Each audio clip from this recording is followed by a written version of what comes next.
He thought the scratching sound outside was just the wind.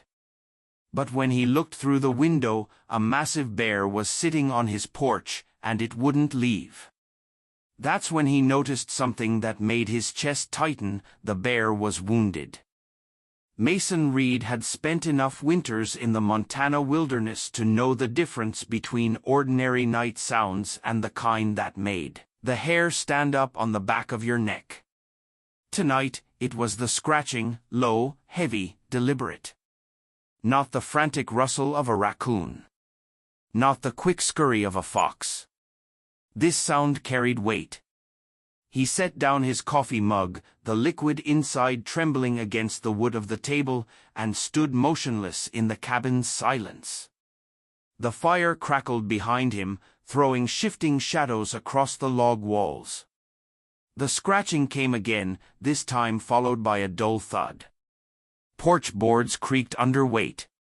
Mason's hand instinctively brushed the rifle leaning in the corner, but he didn't lift it. Not yet. He stepped closer to the door, slow, careful. His boots barely whispered against the floorboards. The lantern on the table gave off a muted glow, just enough to catch the outline of something large beyond the frosted glass window. Mason squinted. At first, all he saw was bulk, a dark, hulking silhouette pressed against the doorframe. Then the shape shifted, exhaling a low, resonant huff. A bear. The kind of presence that sent a man's pulse hammering even through 4 inches of seasoned pine. Its head lowered, shoulders hunched. The bear wasn't moving on. Instead, it settled onto its haunches right against the door, as though the cabin itself were part of its territory. Mason muttered under his breath, "What in the hell?" He'd seen grizzlies pass through the tree line before, always at a distance. They avoided cabins if they could, veering off when they caught the scent of humans. But this one refused to budge. For half an hour, Mason kept his post by the door, waiting for it to lose interest. But the bear stayed. Its breathing was slow, labored almost. Occasionally, it shifted its weight and let out a low grunt. Mason studied it through the narrow pane of glass, his chest tightening. Something wasn't right. He lit another lantern and brought it closer, holding it high so the glow spilled across the porch. That's when he saw it. Just behind the bear's left shoulder, fur clumped unnaturally, matted and dark. The lamplight caught a glisten, not the sheen of healthy fur but the wet, ragged outline of a wound. Mason's throat went dry. Blood had seeped into the animal's coat, caking it in thick patches. The bear wasn't just resting. It was hurt. The realization pulled him in 2 directions at once. Instinct screamed danger. A wounded bear was the most unpredictable kind. But another part of him, the part that had spent years tracking wildlife, documenting their habits, knew the truth staring him in the face: the animal wasn't here to attack. It was here because it couldn't go further. The fire behind him popped sharply, making him flinch. He tightened his grip on the lantern. Outside, the bear lifted its massive head, eyes catching the glow. For a brief moment, Mason swore it was looking straight at him, not through him, not around him, at him. His breath caught. What would you have done if you opened your door and found a bear refusing to leave? Would you have shouted, tried to scare it off? Or, like Mason, would you have frozen, caught between fear and an unfamiliar pull of sympathy? He backed away from the door, trying to steady himself. Logic pressed on him: stay inside, keep the rifle close, let nature handle itself. But the longer he stood there, the more he saw the way the bear leaned heavily against the post, its flanks shuddering faintly with each breath. This wasn't a standoff. It was something else entirely. Minutes stretched. The clock on the mantel ticked past midnight. Mason's every instinct told him this encounter wasn't going to resolve the way it should, with the bear eventually lumbering back into the night. Because the bear wasn't leaving. And Mason, despite every voice in his head urging him to stay back, felt his hand drifting toward the door latch. The bear shifted again, letting out a deep, guttural sound that was neither a growl nor a groan but something in between. Its weight sagged against the porch beam.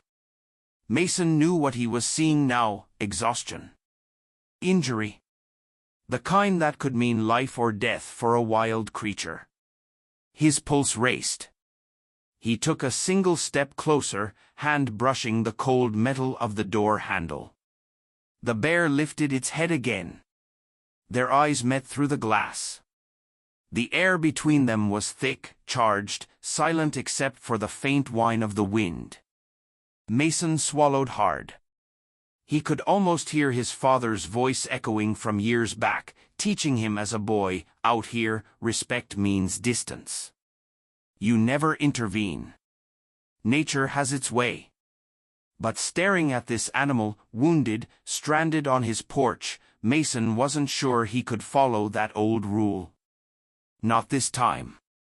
His fingers curled tighter around the handle. And then?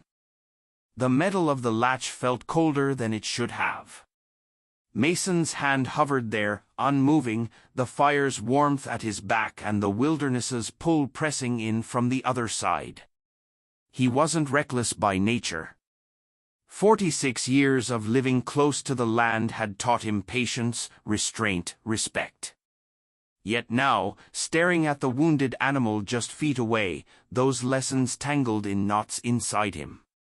The bear shifted, pressing its massive shoulder harder against the wooden post, and Mason heard the faint scrape of claws against the porch. Not the violent rake of aggression, but a tired, dragging sound.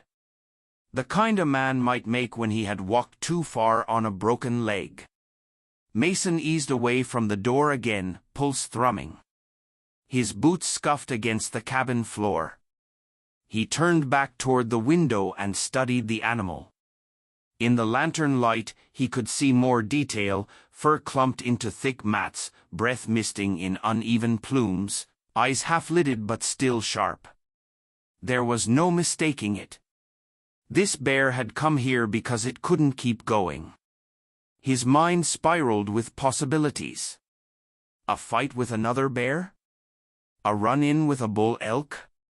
Maybe even a hunter's bullet gone astray? The wound wasn't clean, not a quick puncture or a single gash. It sprawled across the animal's side in jagged streaks, blood drying in black crusts that pulled the fur taut. Mason set the lantern down on the table, its glow spilling across maps, an old compass, a worn leather notebook filled with years of field notes. He braced his hands on the table, knuckles white. He had tracked bears for decades, studying their movements, documenting their habits. But never had one come this close, let alone asked, if this could be called asking, for help. Outside, the bear gave a low rumble. It wasn't directed at him, Mason could tell. It was the sound of discomfort, of sheer effort in staying upright. He closed his eyes. His father's voice echoed again, "Don't cross the line, son. We're guests here, not saviors." But then another memory surfaced, sharp and unwelcome, the image of a deer Mason had once found tangled in a barbed wire fence. He had cut it free, ignoring the voice that said to let nature take its course. He remembered the way the animal had limped off, not thanking him, not even looking back, but alive. That was enough. He opened his eyes and stared at the door. The decision was coming. He could feel it. Mason stepped back, gathering himself. He reached for the rifle in the corner and checked it, more for reassurance than intent. He wasn't about to use it unless things turned ugly. He set it against the wall within arm's reach. Then he grabbed the thick leather gloves hanging by the fire, the same ones he used when hauling brush or splitting wood in winter. Another deep exhale. He reached again for the latch. The bear stirred, lifting its massive head. Their eyes locked once more through the glass. Mason froze. In that silent exchange, he felt a strange weight settle on him, the realization that this was no accident. Out of all the places in miles of wilderness, the bear had chosen his porch, his cabin. "What are you asking of me?" he whispered. His throat tightened. He twisted the latch slowly, so slowly the metal barely made a sound. The cold air rushed in through the tiny gap, carrying with it the pungent, musky scent of the animal outside. Mason hesitated, heart hammering. Then the bear shifted suddenly, its bulk pressing harder against the door. The wood groaned under the strain. Mason jerked back instinctively, lantern light swaying across the cabin walls. His pulse spiked. For a moment, he thought the animal might force its way in.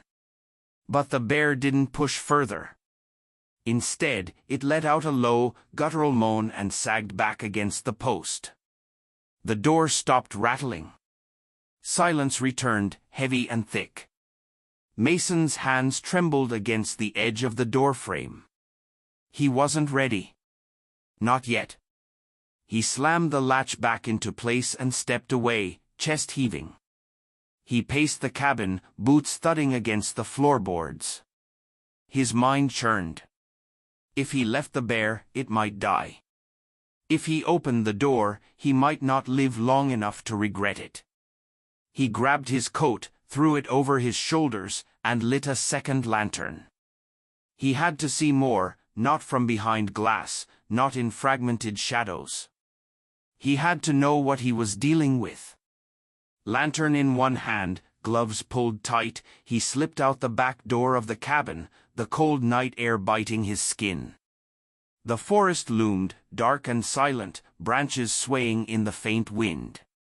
Mason circled around carefully, boots crunching in snow patches, every sense sharpened. When he reached the edge of the porch, he crouched low, staying in the cover of the shadows. The bear was still there, slumped, its massive shoulders rising and falling with uneven breaths. From this angle, Mason could see the wound more clearly, torn flesh along its side, raw and inflamed. A fresh streak of blood had seeped down its leg, glistening under the lantern glow. His jaw tightened. This wasn't just an injury. This was life-threatening. Mason's lantern light flickered across the bear's face. Its eyes flicked toward him, slow and weary, but not wild. Not aggressive. For a long moment, neither moved. Then the bear lowered its head again, exhaling a long, pained breath. Mason's grip on the lantern tightened. He could almost feel the pull, the demand of choice pressing down on him. He had always believed in observing, never interfering. But this wasn't observation anymore. This was a plea. He inched closer, boots barely brushing the frost. Each step felt like a gamble. The bear's ears twitched, but it didn't rise. Mason stopped just short of the porch steps, lantern casting long shadows across the boards. His breath clouded in front of him. He swallowed hard. The bear shifted again, a low rumble in its chest. Mason froze, every muscle taut. And then the animal slowly turned its head, fixing him with a gaze so steady, so unflinching, Mason felt rooted to the ground. He didn't move. He couldn't. The wilderness around them was silent, holding its breath. And then, just as Mason began to raise the lantern higher to get a better look, the bear lurched forward. The bear suddenly moves, breaking the fragile silence as Mason stands only feet away, lantern trembling in his hand. The bear's sudden movement jolted Mason's heart into his throat. One moment it was slumped against the post, heavy and still, the next, its massive frame surged forward, claws scraping across the porch boards with a sound that cut through the night. Mason staggered back a step, lantern swinging wildly, casting fractured light over the cabin wall and the bear's hulking body. His breath caught, every muscle firing with the instinct to run. But he held, boots rooted to the cold ground. Running would trigger everything he'd spent years avoiding, the chase, the frenzy, the kill. The bear stopped short of the porch steps, head lowered, shoulders heaving with effort. It hadn't charged, not fully. The movement was sluggish, heavy, like a man collapsing against a wall after too many miles. The air between them shimmered with misted breath, human and animal, mingling under the cold glow of the lantern. Mason steadied himself, chest rising and falling like he'd just climbed a ridge. His hand brushed the handle of the knife on his belt, but he didn't draw it. The bear wasn't attacking. It was fighting to stay upright. For the first time, Mason saw its wound in brutal clarity.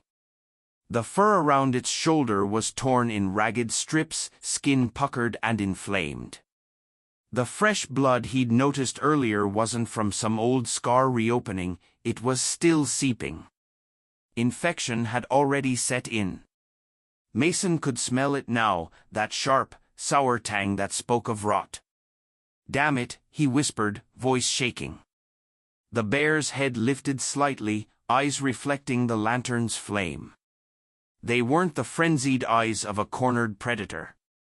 They were tired. Pained. The look of a creature brought low, not by man, but by nature's merciless hand. Mason swallowed hard. Every survival instinct he owned screamed at him to get back inside, bar the door, let the wilderness handle its own wounded. But his chest ached with a different pull, the one that told him walking away would mean watching this animal die on his porch. His voice cracked low, almost against his will. "You picked the wrong house, buddy." The bear shifted again, lowering itself until its belly pressed against the boards with a groan of timber. The porch creaked under its weight. Its breathing slowed, rough but deliberate. Mason realized it wasn't just resting there anymore, it was bedding down. Choosing this place as its ground. The thought sent a chill down his spine. If the bear stayed, what then? Morning wouldn't change its wound. Coyotes would catch the scent. A wounded bear on his porch wasn't just a danger to him, it was a beacon to everything else in the woods. His lantern trembled in his hand.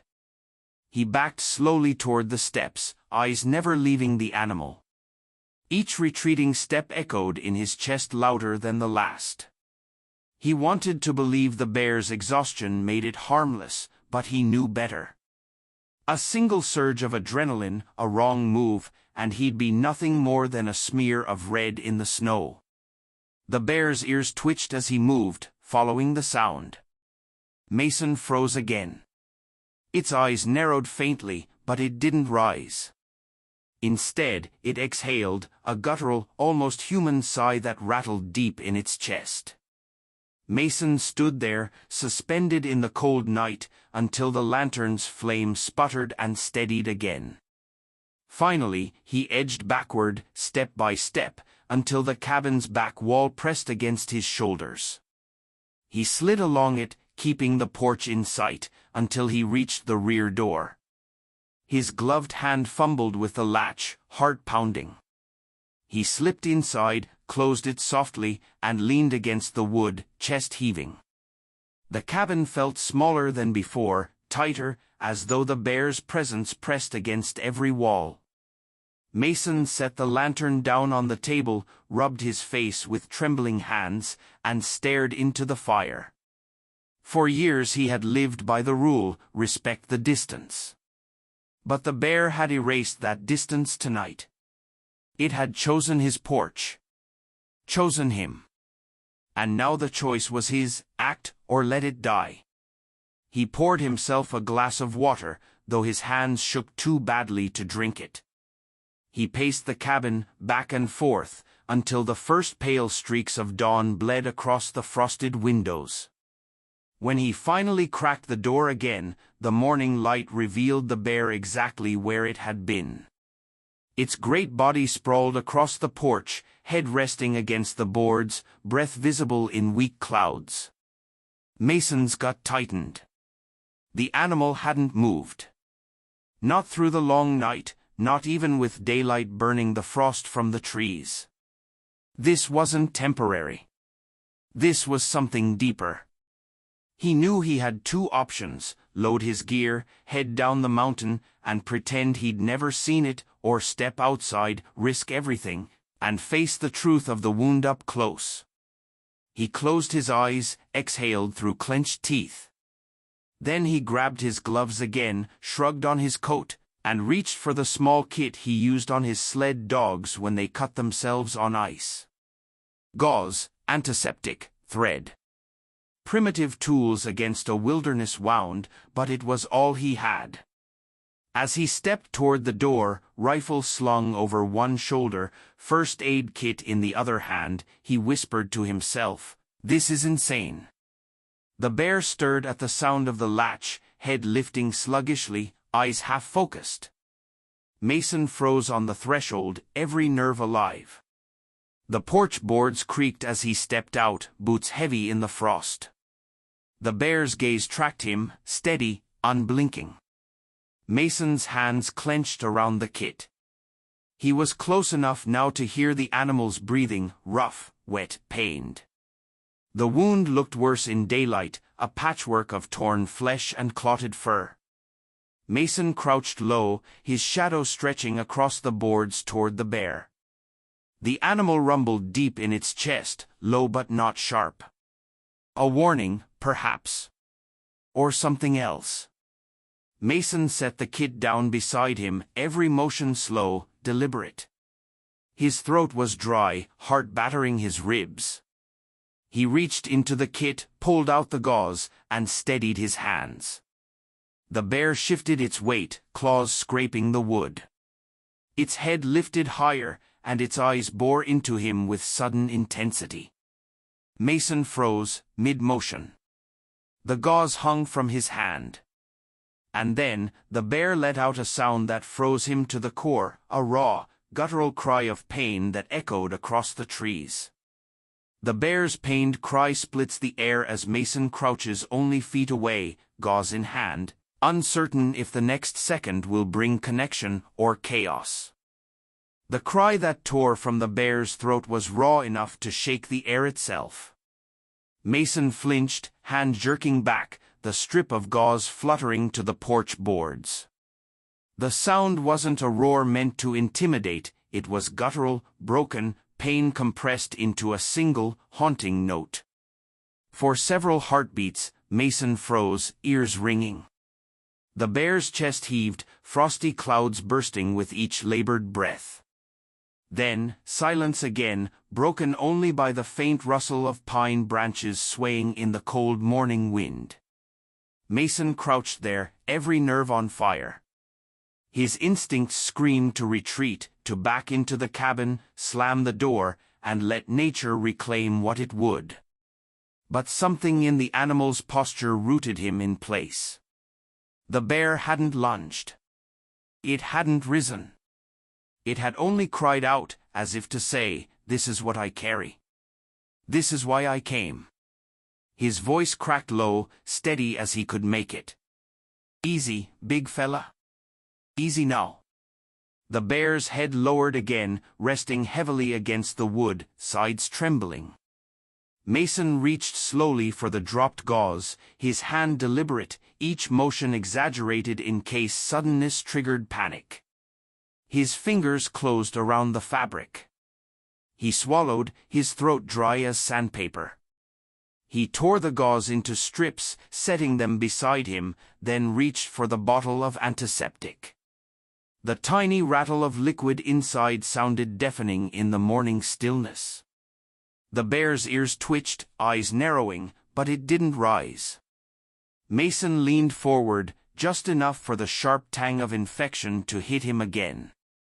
The wound was worse than he feared, swollen edges, clotted patches, deep gashes running like fissures through the hide. This wasn't something the bear would simply sleep off. Left untreated, the infection would consume it within days. Mason steadied his breath, uncorked the antiseptic, and soaked a strip of gauze. His hand trembled, but he pushed it forward, closer, until the fabric hovered inches from torn fur. The bear rumbled low in its chest, head lifting slightly. Mason froze again. Its eyes locked on his hand, and for one terrible second, he thought it would snap. His muscles coiled, ready to throw himself back, to survive the inevitable. But then, the bear stilled. Its eyes flicked from the gauze to Mason's face, then back again. It let out another deep exhale, as if conceding ground. Mason took the chance. He pressed the soaked fabric gently against the wound. The reaction was instant. The bear roared, thrashing against the porch post, claws gouging deep into the wood. Mason jerked back, barely keeping his balance, antiseptic splattering across his gloves. The roar shook the porch, a sound that thundered into the trees. Birds startled from the branches, scattering into the gray sky. Mason stumbled to his feet, heart hammering, every instinct screaming that he'd crossed the line too far. He reached for the rifle slung across his back, though his fingers hesitated on the strap. The bear twisted, snarling, jaws snapping at the empty air. For a moment, Mason thought it would lunge at him, end the fragile truce they'd been balancing on. But just as quickly, the energy drained from its frame. It collapsed back against the porch beam, head lowering once more, sides shuddering with ragged breaths. Mason stood frozen, gauze dangling uselessly in his hand, every muscle locked tight. Minutes passed like hours. He lowered the gauze, chest rising and falling in uneven bursts. He'd touched it. He'd dared cross that invisible wall between man and wild. And now both of them were paying for it, one in pain, the other in fear. Finally, Mason crouched again, this time keeping his distance. I know, he murmured. Hurts like hell, doesn't it? The bear didn't respond beyond the slow rise and fall of its chest. Its eyes closed halfway, lids heavy. Mason dared inch forward again, but slower this time, holding the clean gauze like an offering. He dabbed lightly at the edges of the wound, avoiding the raw center. The bear's skin twitched under his touch, but it didn't lash out again. Mason worked quickly, carefully, wiping away clots of blood, clearing enough to see the depth of the gashes. He couldn't stitch an animal like this, not without tranquilizers, not without a team. But he could clean. He could keep the infection at bay for another day. The antiseptic burned Mason's own cuts on his hands through the gloves. He hissed but kept going. The bear shifted slightly, a low groan reverberating in its chest. Mason paused, hand steady against its side. For the first time, he felt the heat radiating from its body, a furnace under thick fur. A reminder that he was touching something ancient, powerful, alive. When he finally pulled back, the strips of gauze were soaked dark. He tucked them into a pouch, sealed the antiseptic, and sat back on his heels, shaking. The bear's eyes opened again, focusing on him with a strange steadiness.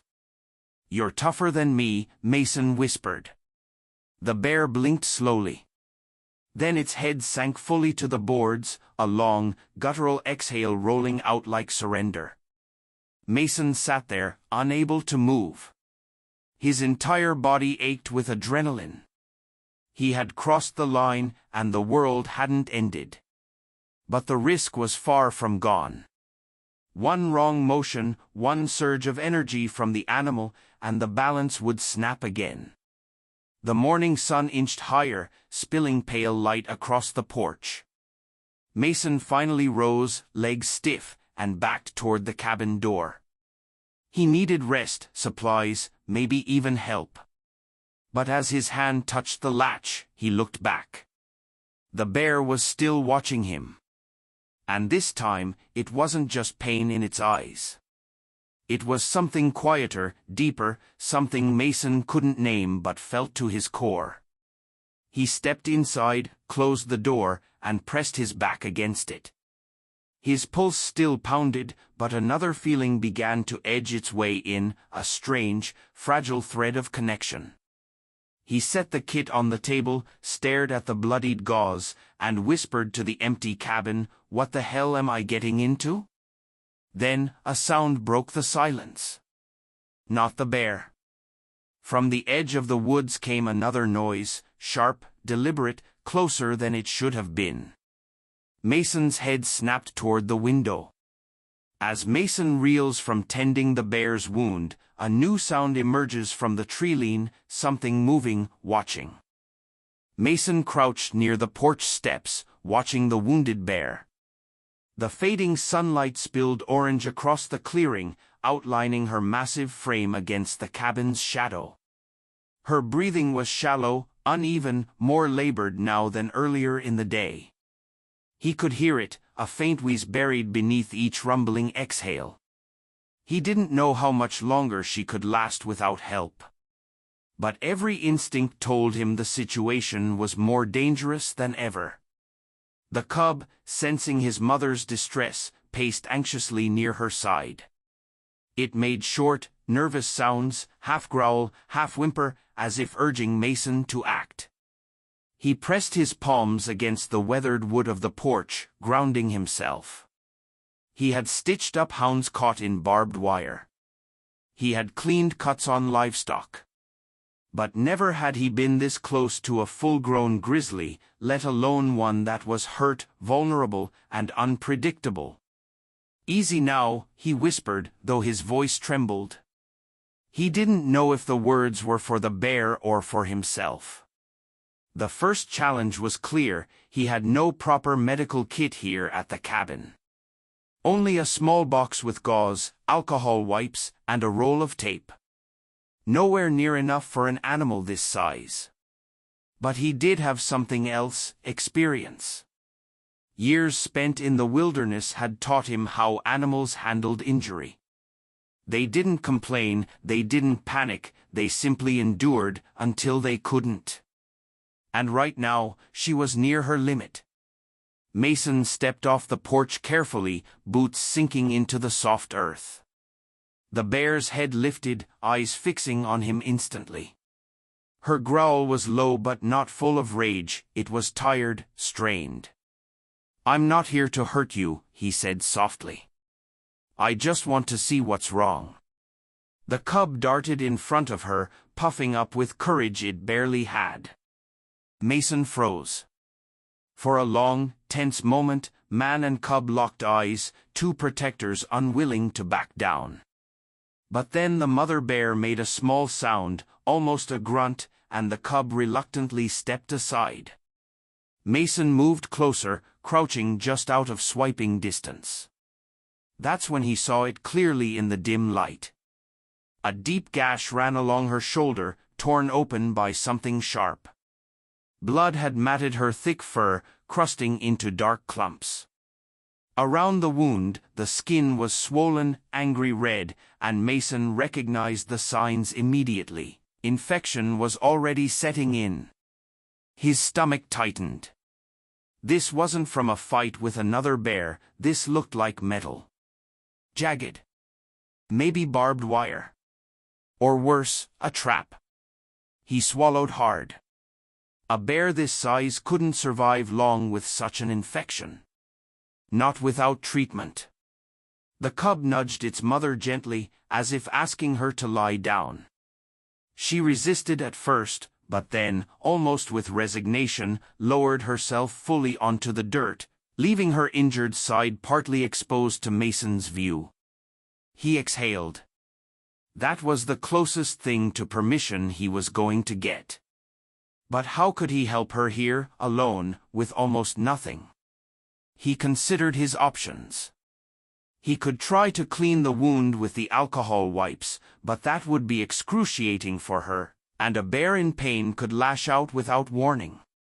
He could try to make a poultice from herbs he knew, like yarrow or spruce resin, but those were hours away to gather.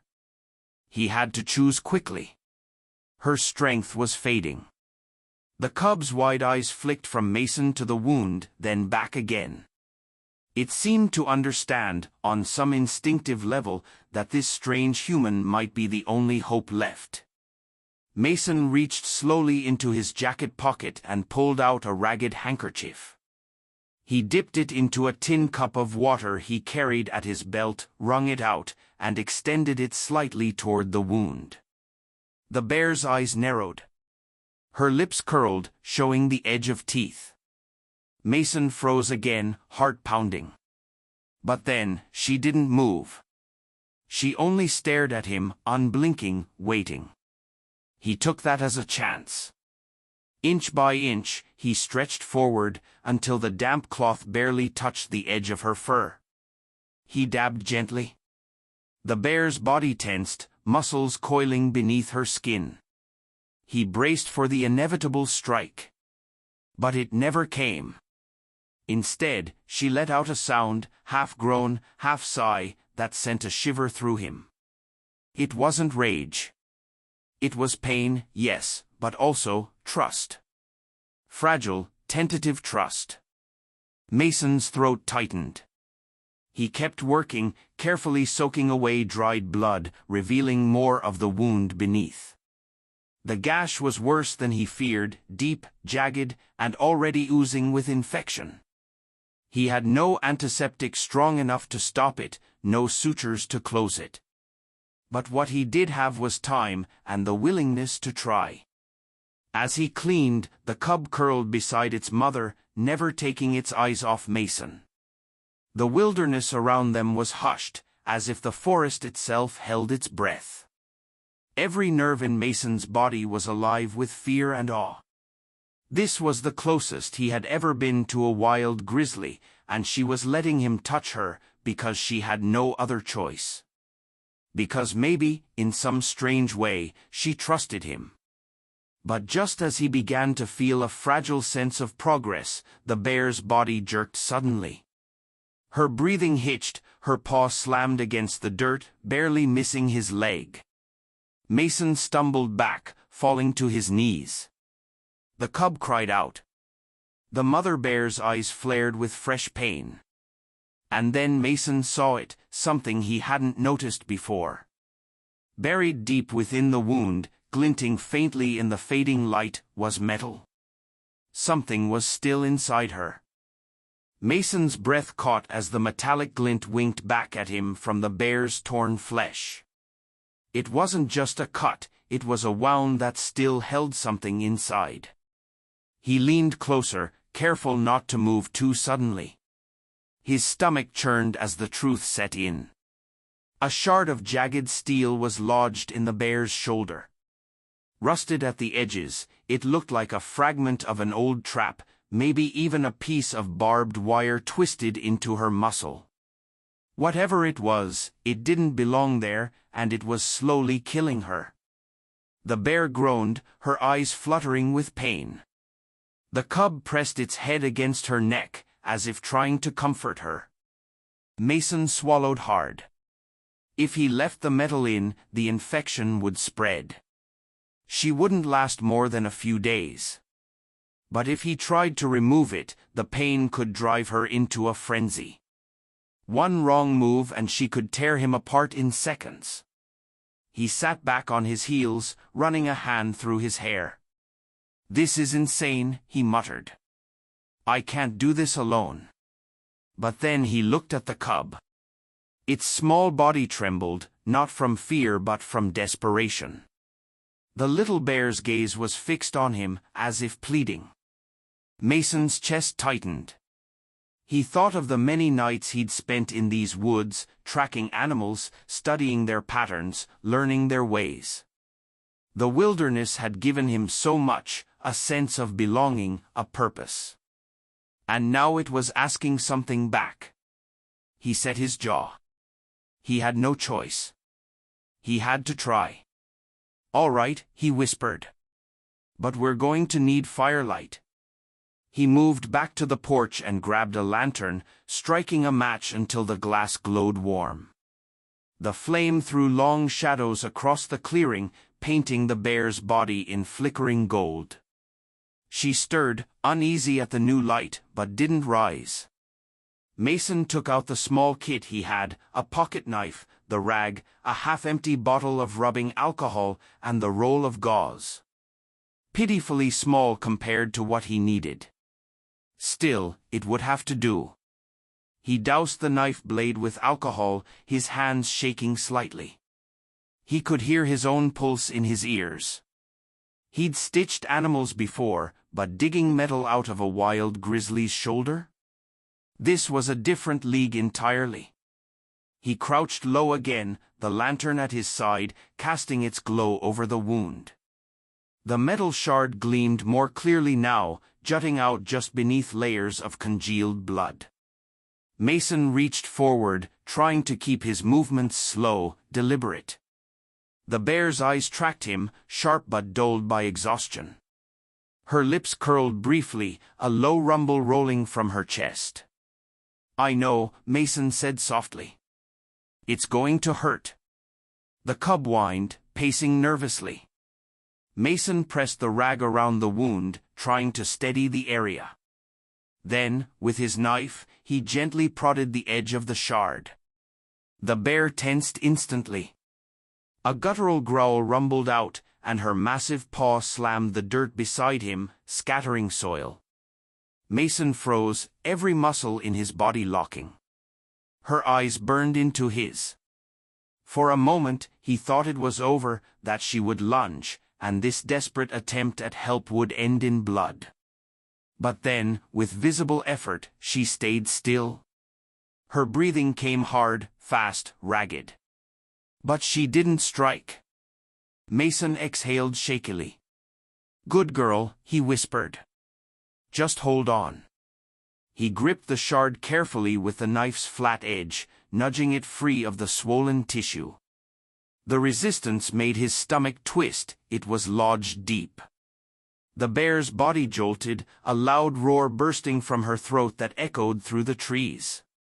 Birds exploded from the canopy above, fleeing into the night. The cub squealed, circling in panic. Mason's heart hammered. He tightened his grip. If he stopped now, she'd never let him near her again. With a sharp tug, he wrenched the metal free. The bear roared again, her body thrashing sideways. Mason was thrown backward, crashing onto the dirt, the shard clattering from his hand. He scrambled to his feet, expecting her to come at him with fury. But she didn't. The grizzly collapsed fully onto her side, her massive chest heaving, the wound now open but no longer burdened by the foreign object. Blood oozed freely, but Mason could see the difference immediately, her body no longer fighting against the embedded steel. He snatched the shard from the ground, holding it up in the lantern light. It was old, jagged, and cruel-looking. His gut clenched. It looked like part of a steel trap, one left to rust and rot in the woods. Someone had set it and abandoned it, careless of the suffering it caused. His fists tightened around the shard. Anger burned in him, but he forced himself to refocus.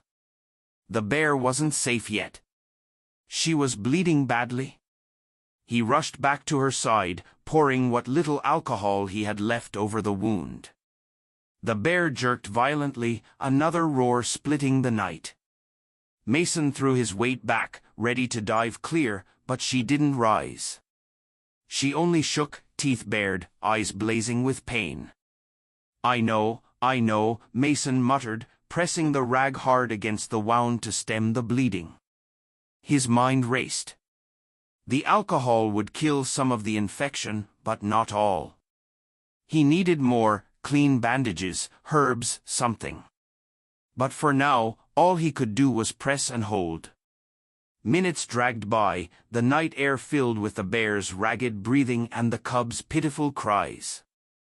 Mason kept steady pressure, whispering whatever words came to him, soft nonsense, calming tones.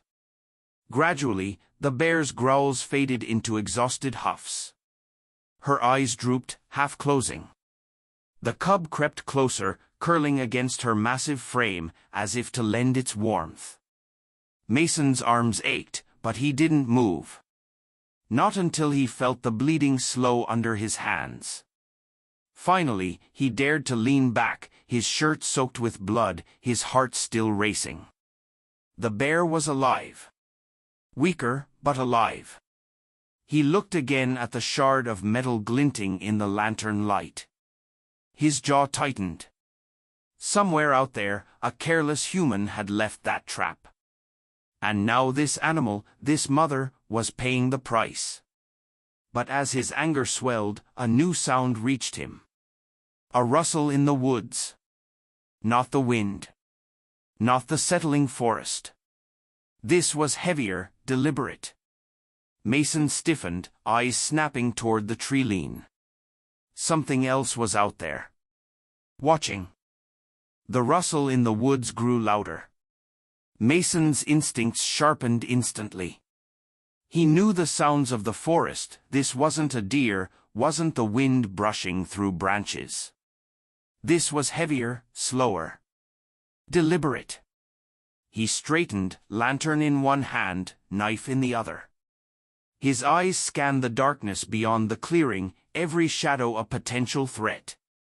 The cub pressed closer to its mother, letting out a soft cry, sensing danger.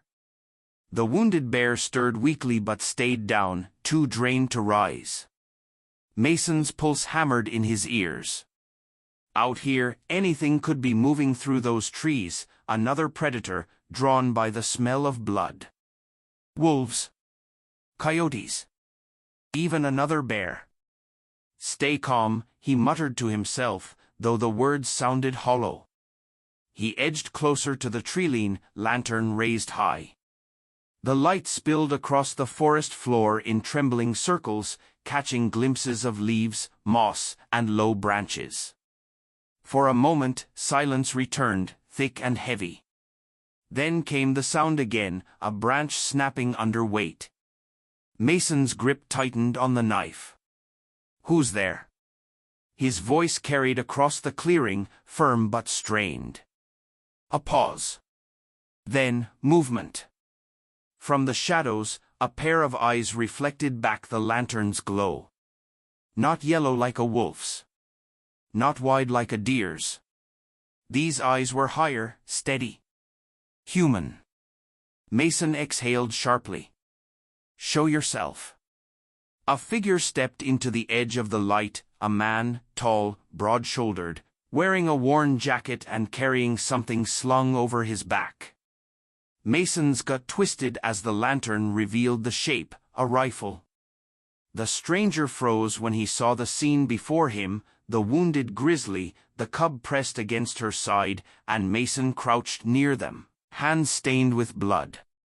"What the hell are you doing?" the man demanded, his voice low, suspicious. Mason straightened slowly, lowering his knife but keeping his guard up. "She's hurt. I pulled a piece of metal out of her." The stranger's eyes narrowed. He stepped closer, boots crunching in the dirt. The rifle stayed slung, but his hand hovered near it. "That bear's dangerous. Should have finished her off before she finished you." The words sent a cold anger through Mason. He shook his head. "She's a mother. She's not a threat, she's hurt." The stranger gave a bitter laugh. "They're always a threat. Hurt or not. You patch her up, she'll just turn on you the second she gets her strength back." Mason studied him closely. Something in the man's tone carried more than casual disdain. His eyes flicked briefly to the shard of metal lying in the dirt. Mason saw the recognition in them, the way the man looked at it, not with surprise, but with something closer to guilt. "You left this," Mason said, voice firm. The stranger's jaw tightened. "Careful what you accuse me of." The pieces clicked together in Mason's mind. The rusted shard, the infected wound, the man with a rifle appearing just as the bear was weakest. It wasn't coincidence. "You set the trap," Mason said, his voice low, certain. The man's silence confirmed it. His face hardened, but his eyes gave him away. Mason's fists clenched. "You left her to die."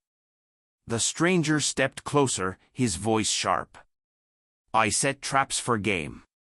Sometimes bears get caught. That's the way it is out here."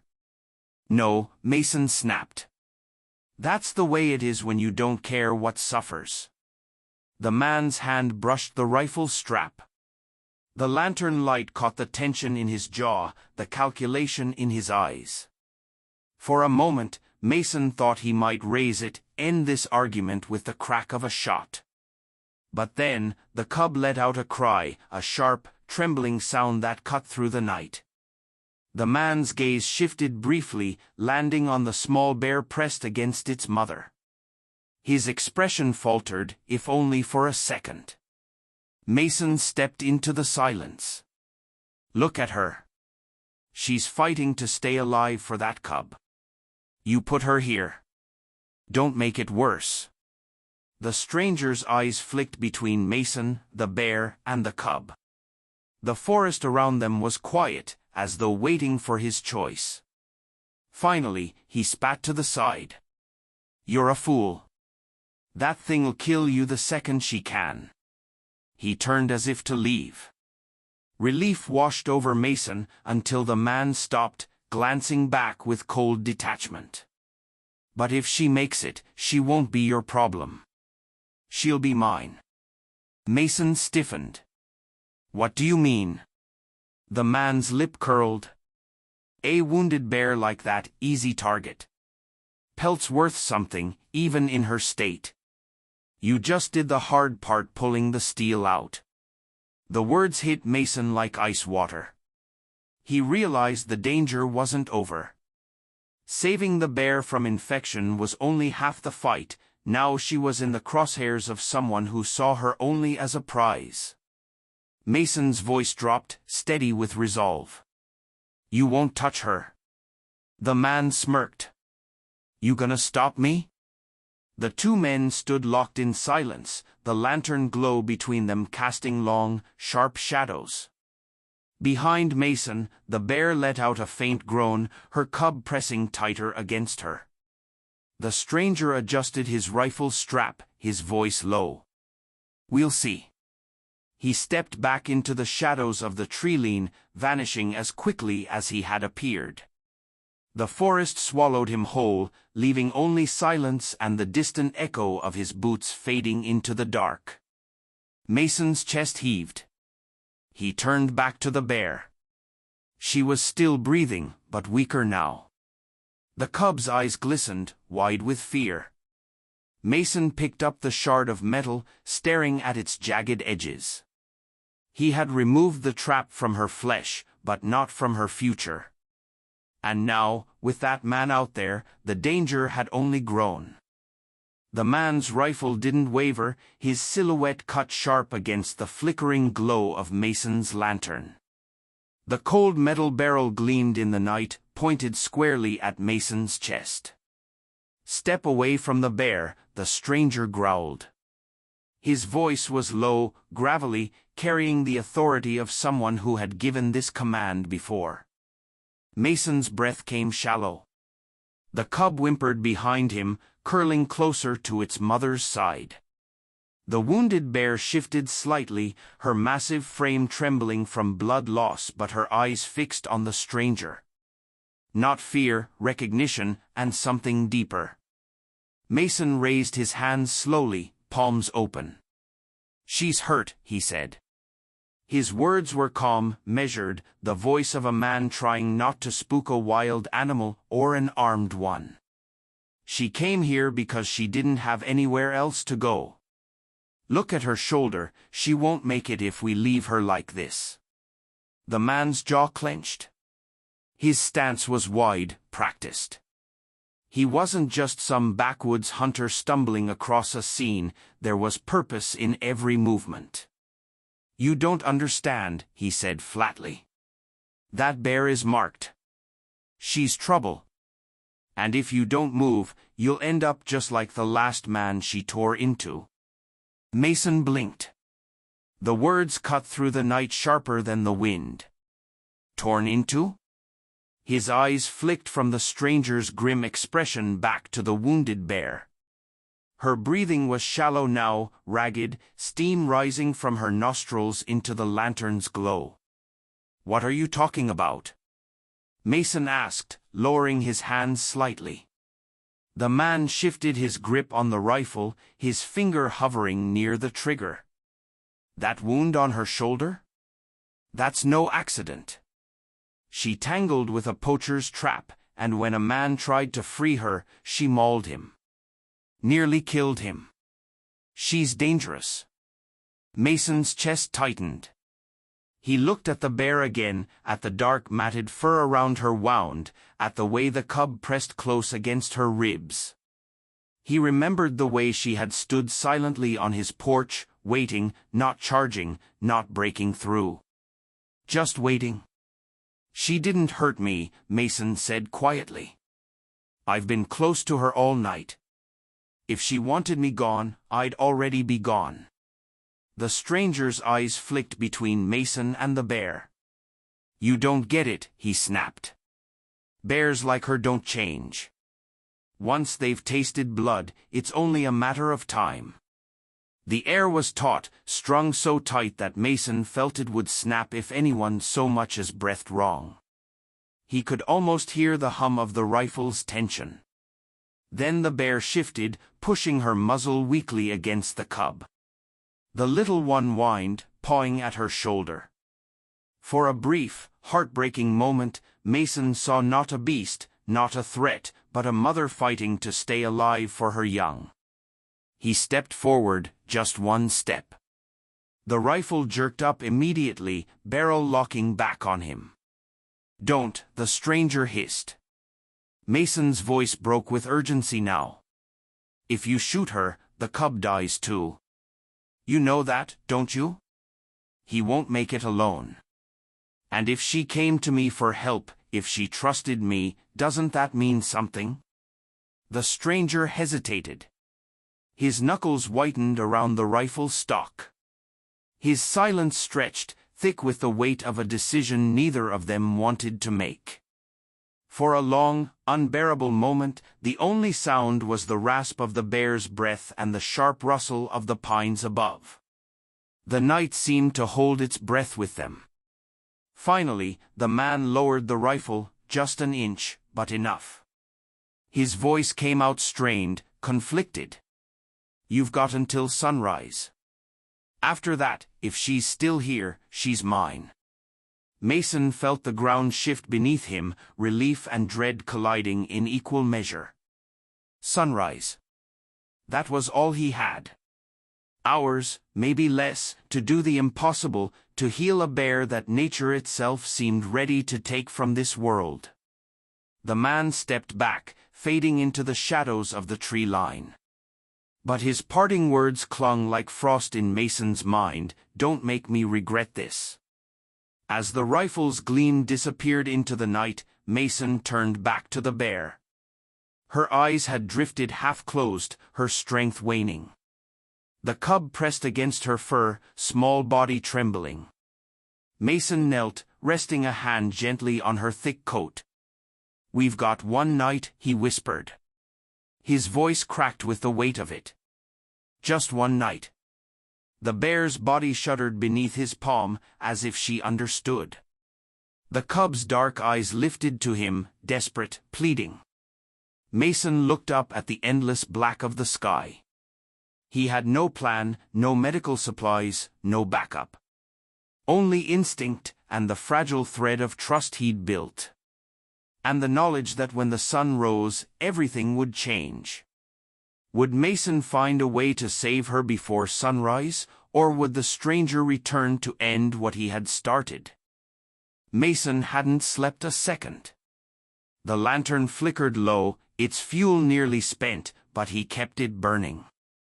Every shadow around the porch felt alive with tension, as though the stranger's rifle was still trained on him from the tree lean. But the bear's breathing was worse than the silence. Her chest rose and fell unevenly, each breath shallow, pained. The cub whimpered softly, nuzzling at her neck, not understanding why she wouldn't move. Mason crouched beside her again.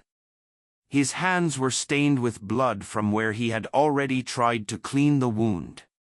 The shard was gone, but infection was setting in, creeping fast.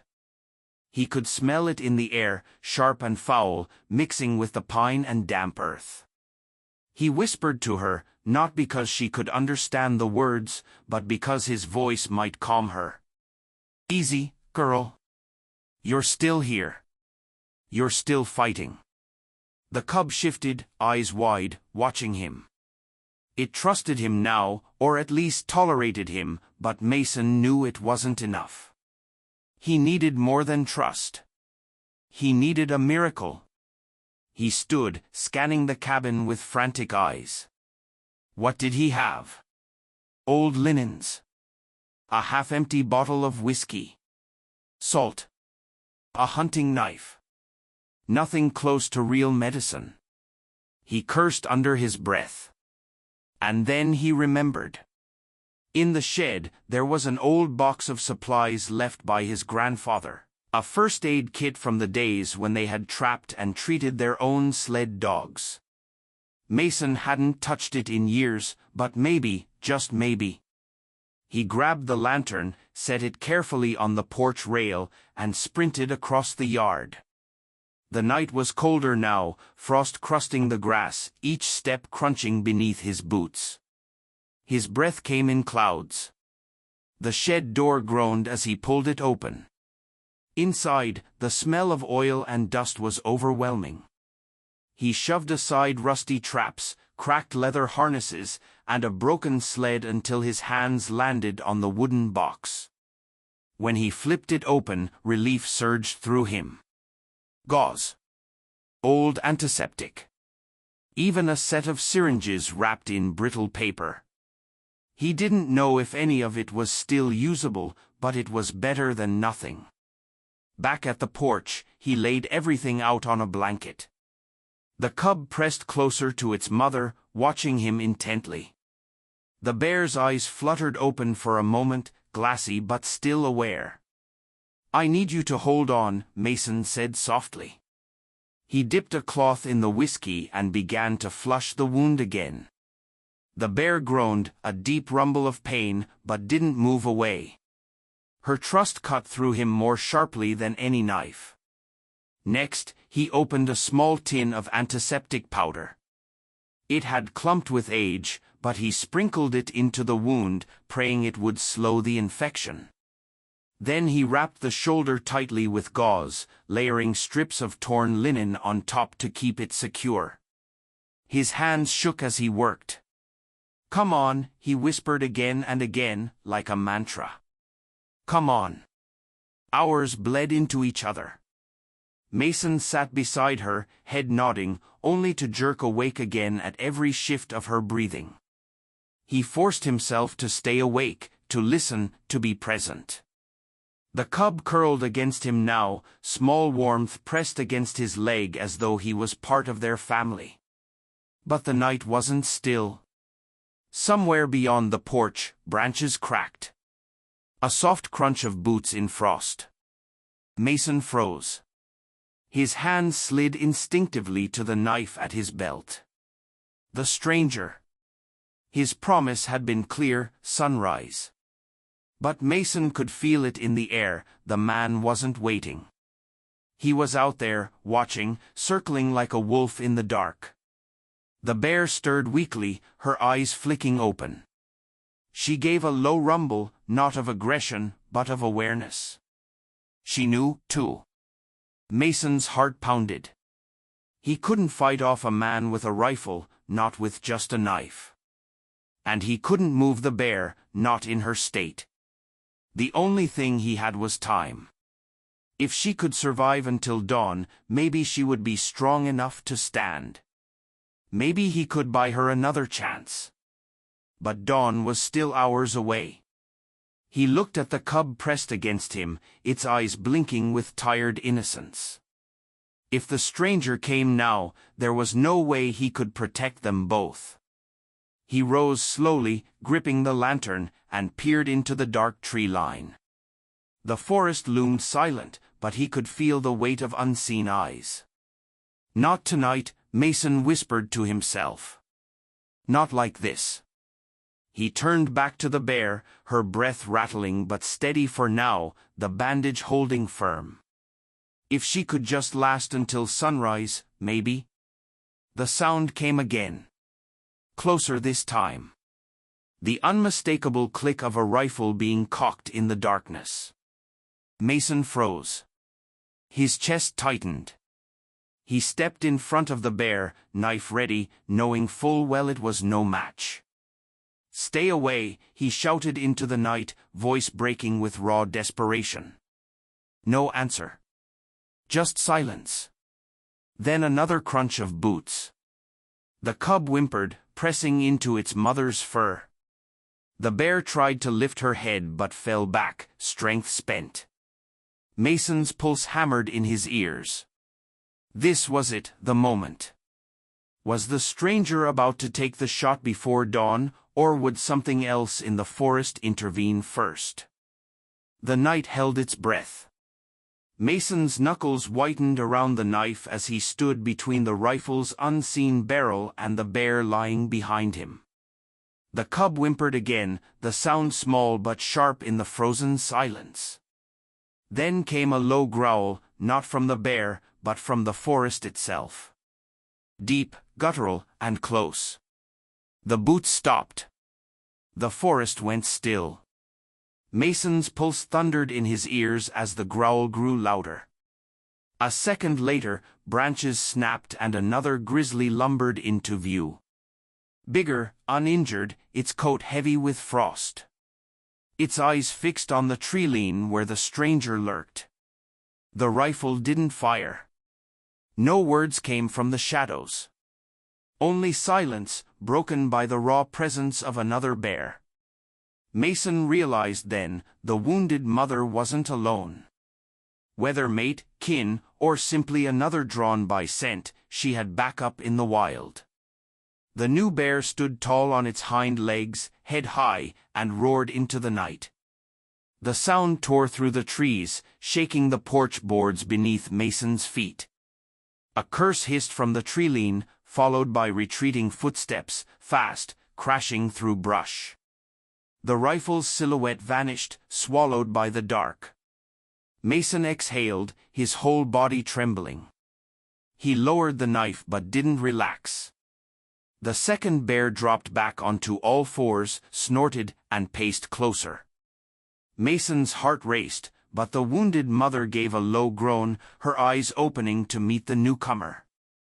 The tension broke in an instant, recognition. The healthy bear stepped forward, lowered its head, and pressed its muzzle gently to the injured one's fur. The cub squeaked and bounded toward it, nestling against its massive legs. Family. Mason's chest ached. He'd faced rifles, blood, and fear, and yet this quiet reunion nearly brought him to his knees.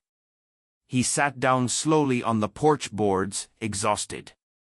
His body slumped against the railing as dawn's first pale streaks painted the sky. The lantern flickered one last time and went out, replaced by the soft wash of morning light. The wounded bear stirred, stronger now. She pushed against the bandage, testing her shoulder, then leaned into the larger bear's side for support. The cub danced between them, tail flicking, tiny growls of excitement rising from its throat. Mason rubbed his face with blood-stained hands. "Looks like you're gonna make it," he whispered, voice hoarse. The healthy bear turned its massive head toward him. For one impossible heartbeat, their eyes locked. Not wild hostility, not fear. Something else. Something ancient and wordless, acknowledgement. Mason didn't move. He didn't dare. He just breathed and let the moment wash over him. The mother bear rose shakily to her feet, leaning heavily against the other. She swayed, then steadied. Her eyes flicked to Mason, lingering on him as though she remembered every second of his help. She huffed, a low, rough sound, and nudged the cub forward. The little one bounded closer to Mason, sniffed his boot, then scampered back to its mother. The three of them, mother, cub, and guardian, turned slowly toward the forest. Mason watched as they stepped into the trees, the morning light catching their fur. Each step was unsteady but determined. They disappeared into the pines, leaving only silence, broken boards, and bloodied bandages on the porch. Mason sat there until the sun was fully above the horizon, warming his frozen hands. The stranger never came back. The forest reclaimed its quiet. Finally, Mason rose. He gathered the bloodied cloths, packed away the old medical kit, and stood at the edge of the porch where paw prints led into the trees. His throat tightened, but not from fear anymore. From something deeper. Respect. Connection. A bond forged in the raw edge of survival. He whispered into the morning air, words carried on his breath like a prayer, "Take care of her." The forest gave no reply. It didn't need to. Mason leaned against the porch post, eyes still on the paw prints fading into frost. The weight of the night pressed heavy, but so did the wonder. He thought about trust, how a wild animal had chosen to stand on his porch instead of vanishing into the forest. How she had given him her life in his hands. It wasn't a story of taming. It wasn't about control. It was about a moment when man and beast stood together against everything else, the pain, the danger, the rifle in the shadows. He knew most people would never believe it. They'd say he imagined it or twisted the truth. But he didn't care. He'd carry it with him, every scar, every breath, every memory of that long night. And maybe, he thought, that was enough. Turning back into the cabin, he caught one last glimpse of the sun rising over the forest. For the first time in months, he smiled. What would you have done, standing between a rifle and a wounded bear? Would you have risked it all for her and her cub? If this story moved you, share it with someone who needs to remember the power of trust, even in the wild. And don't forget to subscribe, because more stories like this are waiting just beyond the trees.